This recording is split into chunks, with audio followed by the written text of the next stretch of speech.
So look, we'll start with Israel this hour, because the country has unveiled the plan to rule Gaza after the war. And rule is not exactly the word.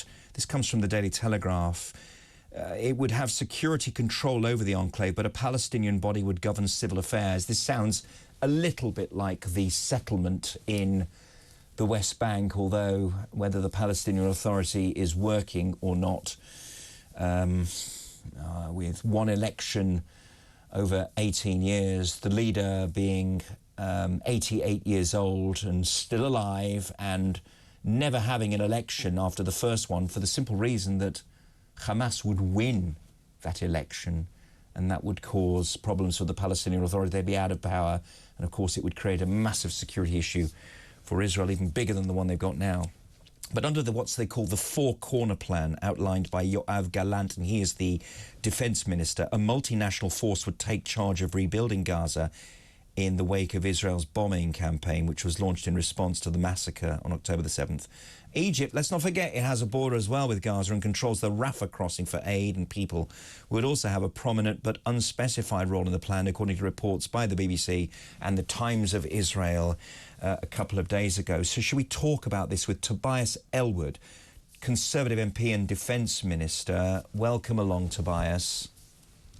Good evening. Good afternoon to you. Good afternoon. I really do express concerns about where this plan might go. I'm pleased that Israel is now considering the day after what happens next. But let's just take stock of where we are. 2024, 3 months into this, has now moves on. The security situation continues to deteriorate. No single stakeholder, no power, no alliance is in full control over events. Certainly not Israel, not Hamas, not Iran, indeed not the West, indeed. And there are conflicting agendas that continue. And the fear of escalation is huge, with the Houthis doing their thing from Yemen, affecting international shipping. And of course, we see things in southern Lebanon also beginning to deteriorate as well. So the plan itself is interesting in the sense that Israel now wants to talk about this. But I think, as you were sort of hesitant in your own voice, in your own reflection of this will not be accepted by anybody else, the international community, and certainly not the Palestinians themselves. The idea that they can't control their own destiny, that Israel has security control. And I agree that Hamas has lost its right to represent the Palestinian people after what they did on the 7th of October. But you need the Abrahamic Accord nations, you need the Arabs involved, you mentioned Egypt and so forth. It needs to be a collective vision that moves forward. And I believe also there's a role for Britain to play. There needs to be a buffer on security grounds between the Gaza Strip and indeed Israel proper. The times that I've operated in uniform in the armed forces, there's often been to provide the distance between two warring factions, that when a ceasefire comes about, when an agreement is finally reached, that there is a UN force that comes in to make sure that security obligations, can be met. So I think there's a lot more detail that needs to come out from this. Good that the Israelis are now considering this, and I'm pleased that Antony Blinken is now back in the region, the US Secretary of State. We've got a long, long way to go, though, before a ceasefire comes about and we can see peace return in one form or another to the Middle East. Tobias, let's sweep through all the stakeholders here and come to the nub of this, which is that the Israeli-Arab conflict, despite this war with Hamas and Israel, is still on the table.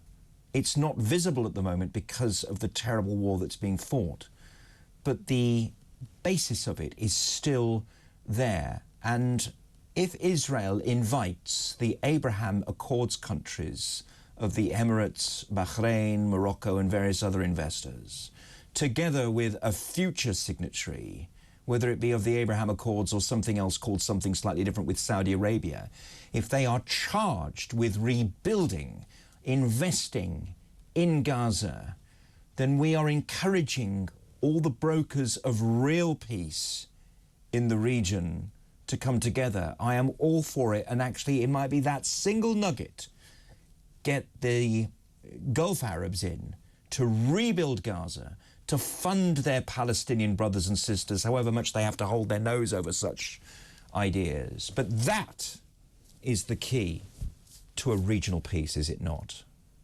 I absolutely agree. And you're right to stress the Abrahamic Accord signatories. This was the big change, if you like, between going back in the past, the other agreements, the other accords, Allenby, the Madrid talks, the Camp David discussions, and of course, those all-important Oslo accords. The big difference here now is that there are many Arab nations that recognize Israel's right to exist and want peace. And they're the ones that can play such a formidable, influential role in the future of Gaza. But when you've got voices in Israel itself saying all the people in Gaza need to leave, that really doesn't help matters at all. No. And I hope the Israeli government will distance themselves from that talk. They have to. But on Israel's military mission, I was very critical of this. Absolutely agree with Israel's right to defend itself, as any nation should after those barbaric attacks.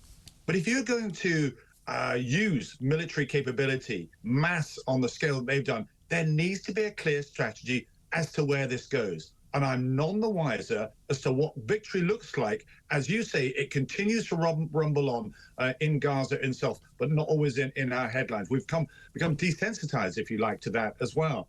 And I add to that, this difficulty, I was in the region recently, this difficulty with what you do with Hamas, because those very same Abrahamic Accord nations, the Arabs as well, are actually saying, I actually don't see how Hamas can be removed, because you might remove the individual leadership, but the ideology will not disappear. And the idea that you go in there and blast your way with your tanks and kill off, the leaders themselves, I'm afraid I now sympathize with the difficulty that now ensues. Do you then look to the Palestinian Authority in the West Bank to bring some of their capability?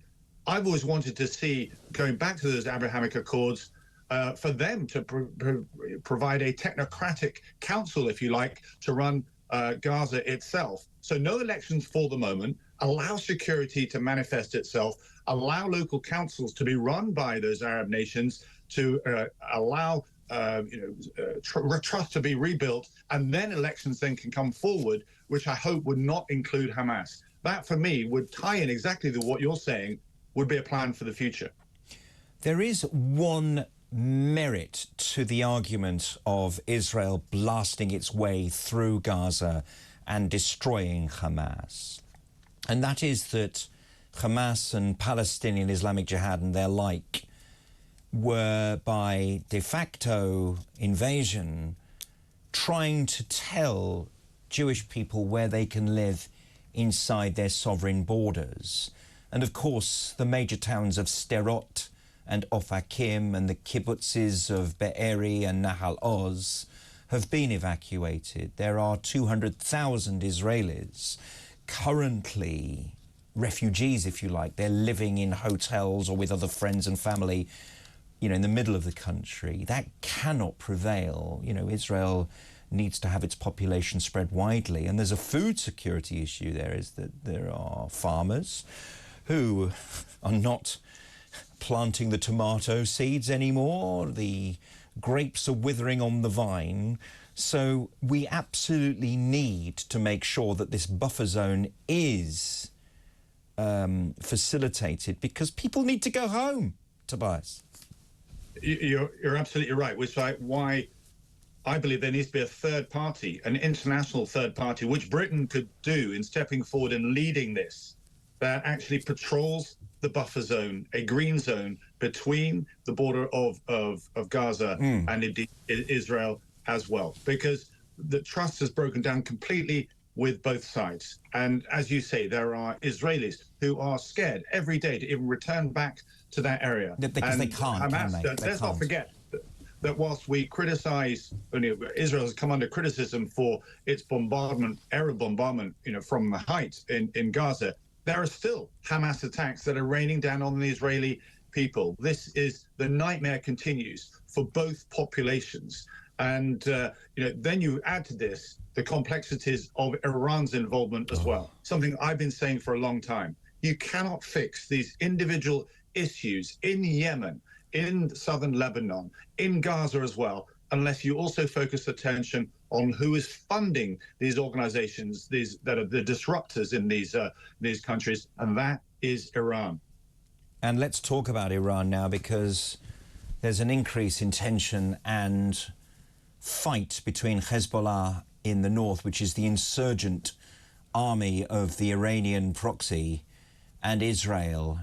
And Hezbollah is embedded in Lebanese society in not a dissimilar way to the way that Hamas is embedded in Gaza, except that the Lebanon is a much older society built up of Muslims and Christians, Christians decreasing in population all the time. But Hezbollah has, and this is an unbelievable figure, 150,000 rockets poised at Israel. If they set them off, Tel Aviv, Haifa, maybe even parts of Jerusalem would be destroyed. And they are more powerful rockets than those that are being lobbed at Israel from Gaza, because Lebanon can receive these Iranian rockets because the land is absolutely clear for them to come through. It's more difficult for the rockets to be produced and made via Iran in the south.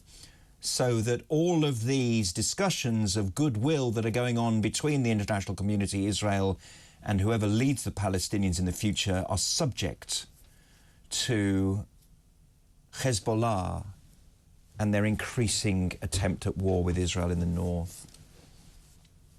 Yeah, what's happened to, you summarized very nicely what's happened to Lebanon. You know, over decades, it was once called the Paris of the Middle East, Beirut. It was such a wonderful city itself. Yeah. And over decades, I'm afraid, because, again, of Iran's influence, it's been allowed, the Hezbollah has been allowed not just to take over politically, but also, as you touched on there, militarily as well. They are a formidable fighting force. If we think of Hamas, you've got to multiply that tenfold in the assets they have, the military firepower that they have. These are battle-hardened individuals as well, much larger than Hamas too. If this conflict spills into southern Lebanon itself, I can't see Iran not getting involved directly. And then that ratchets up and probably beckons the United States and indeed us as well. But it goes back to the heart of that problem, that difficult problem, that we, for years, have turned a blind eye. We've become too risk-averse, I have to say,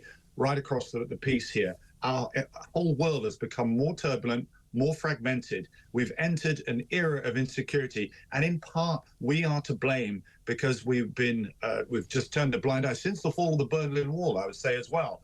The one opportunity, I'm not a huge fan of Donald Trump, I have to say, but the one thing he did was interesting during his time was back in 2020 when he took out the head of the Quds force in Iran, General Qasem Soleimani, and he was the senior military leader coordinating all of Iran's proxy forces across the Middle East. And when he was taken out by a US drone attack in Iraq, in Baghdad, 2020, that was the moment to then push back Iran from what they were doing across the Middle East. And we missed that opportunity.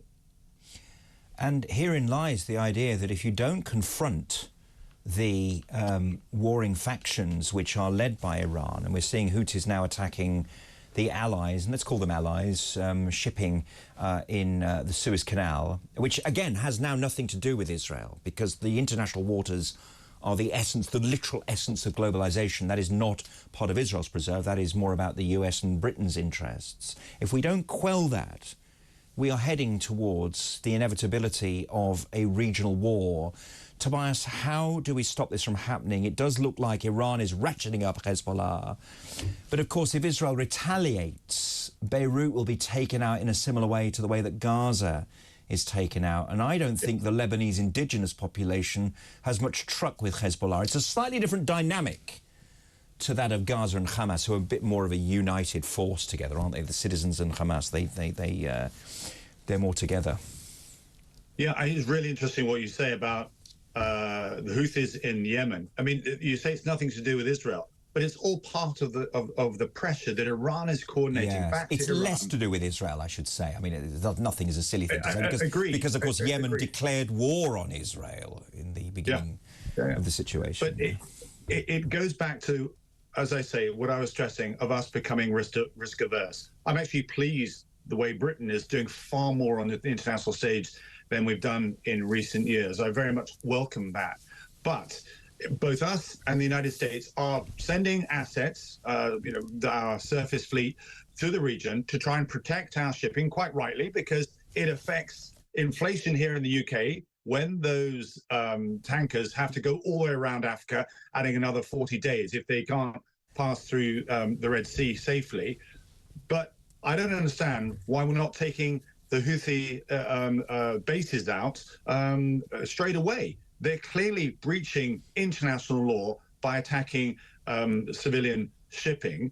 Therefore, why just condemn it and then put our ships out there that are going to hit these drones and missiles in the air? Why not take out the silos themselves? That's what I'd be doing right now.